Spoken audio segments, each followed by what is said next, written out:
हर हर महादेव। साथियों, जैसा कि आप जानते हैं, महाकुंभ का अवसर है। पूरे देश में हर्षोल्लास है और एक उत्सव का माहौल बहुत अच्छे तरह से पूरे देश में बना हुआ है। सामंजस्य का जो परिदृश्य अभी बना हुआ है, ये बहुत अच्छा है और इसकी कल्पना हमें करनी चाहिए कि आगे सद्भाव ऐसे ही और बढ़ता है। अब बात हम करते हैं कि महाकुंभ में जो घटित हो रहा है उसमें एक दो दुखद घटनाएं भी हुई। उसके लिए मैं अपनी संवेदना उन लोगों को व्यक्त करता हूँ या उनके परिजनों को जिन लोगों का भगदड़ में पीछे नुकसान हुआ, हानि हुई। अब हम बात करते हैं कि जो महाकुंभ है आखिर ये कब से मनाया जा रहा है और इसका उद्देश्य क्या है। तो जहाँ तक इसके मनाए जाने की बात है, ये कुंभ का उत्सव तो हम ये कह सकते हैं पौराणिक समय से मनाया जा रहा है। गंगा, यमुना और सरस्वती नदियाँ के संगम एक पवित्र स्थान माना ही जाता है और यहाँ पर हर 12 वर्ष में कुंभ का आयोजन का अ, महत्व है। तो कुंभ मनाए जाने के बाद जो 4 स्थान हैं, पौराणिक कथाओं में कहा जाता है कि अ, देवताओं और दानवों ने जब कभी अमृत मंथन किया था, समुद्र मंथन, तो उसमें से अमृत की बूंदें कुछ जगहों पर गिरी। इसमें से हरिद्वार, प्रयागराज, नासिक और उज्जैन प्रमुख हैं और चारों स्थानों पर हर 12 साल में कुंभ का आयोजन होता है। जब तक हम हिस्ट्री में जाते हैं तो इतिहास में छठी शताब्दी में महाराज हर्षवर्धन का जिक्र जरूर आता है, जिसमें अ, बड़े यशस्वी सम्राट हुए थे महाराज हर्षवर्धन।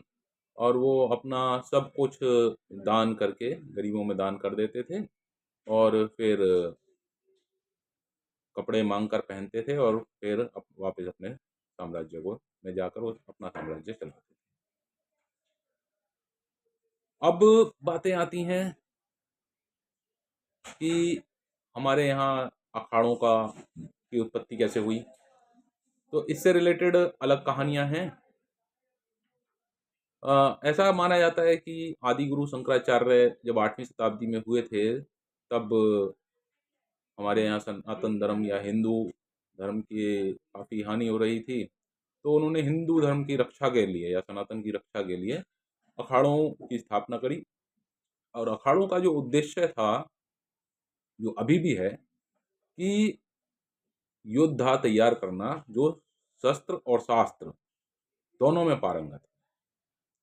तो ऐसे योद्धा जो हैं वो अखाड़ों का निर्माण करते हैं। ये अपने सुदृढ़ शरीर को भी बनाते हैं, साथ साथ में अपना ज्ञान का प्रचार प्रसार और आवश्यकता पड़ने पर लड़ाइयाँ भी।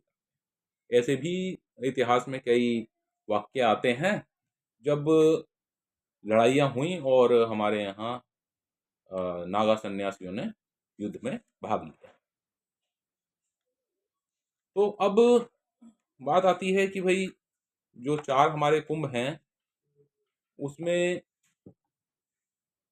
4 जगहों पर लगता है।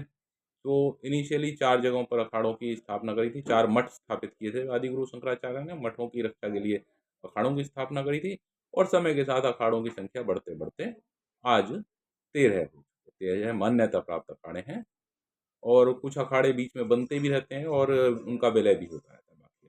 जैसे कि माईबाड़ा अखाड़ा हुआ करता था महिलाओं का, और सन 2013 के कुंभ के दौरान उसका जूना अखाड़े में विलय हो गया। उसी तरह से पिछले दिनों किन्नर अखाड़ा भी अस्तित्व में आया और 2025 के महाकुंभ के दौरान इसका भी जूना अखाड़े में विलय कर दिया गया।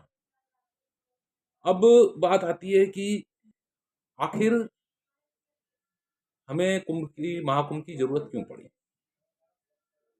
तो एक चीज आप देखेंगे कि बाकी धर्म या संप्रदाय पंथ के अपने अपने हेडक्वार्टर होते हैं और उनका एक सिस्टम होता है, टीम बनी। हमारे यहाँ हिंदू या सनातन संस्कृति में जो मान्यताएं हैं हर संप्रदाय वो पंथ की अपनी अलग अलग हैं, और उनके कॉमन मीटिंग प्लेस या अ, इकट्ठे होने कर डिस्कस करने का कोई प्रोविजन नहीं है, ना ही कोई हेडक्वार्टर पाया जाता है। जैसे कि इस्लामिक संस्कृति में हम देखते हैं तो मक्का एक उनका हेडक्वार्टर है, और वहाँ पे हज के मौके पर एक गैदरिंग होती है, और वो अपना सिस्टम उसके हिसाब से बना के पूरी दुनिया में प्रचारित करते हैं। उसी तरह से वेटिकन में अपना पोप बैठते हैं, और वहाँ पे उनकी पॉलिसीज क्रिश्चियनिटी को प्रमोट करने के लिए बनाई जाती हैं और पूरी दुनिया में प्रसारित होती हैं। हमारे यहाँ सनातन संस्कृति में कुंभ का आयोजन होता है।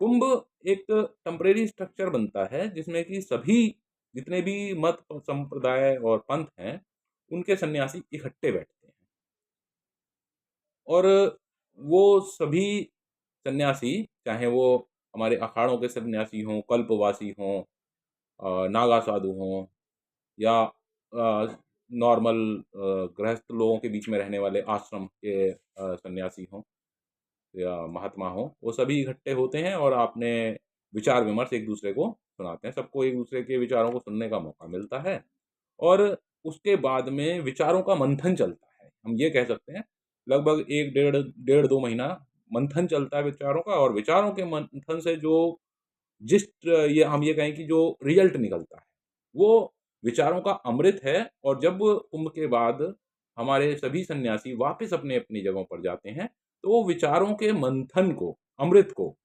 लेकर अपने साथ जाते हैं, और वो विचारों का जो अमृत है, वो सनातन की प्रमोशन के लिए काम आता है, और आगे की जो पॉलिसीज़ हैं या ये कहें कि जो सनातन संस्कृति की हमारी मान्यताएँ हैं, वो उससे आगे बढ़ती हैं, और इससे बहुत फ़ायदा होता है, और ये एक सिस्टम बना।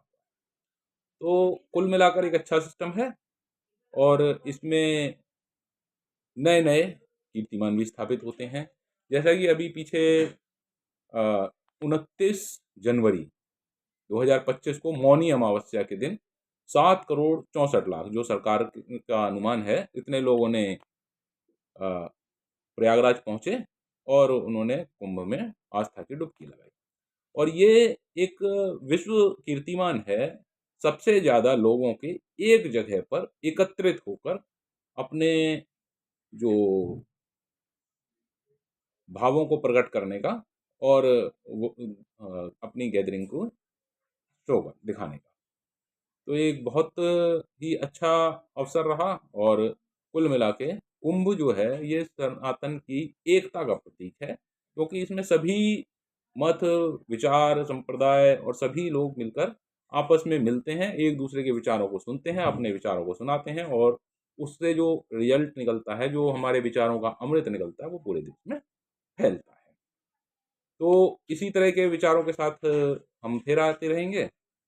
तो तब तक के लिए हमें आज्ञा दीजिए। हर हर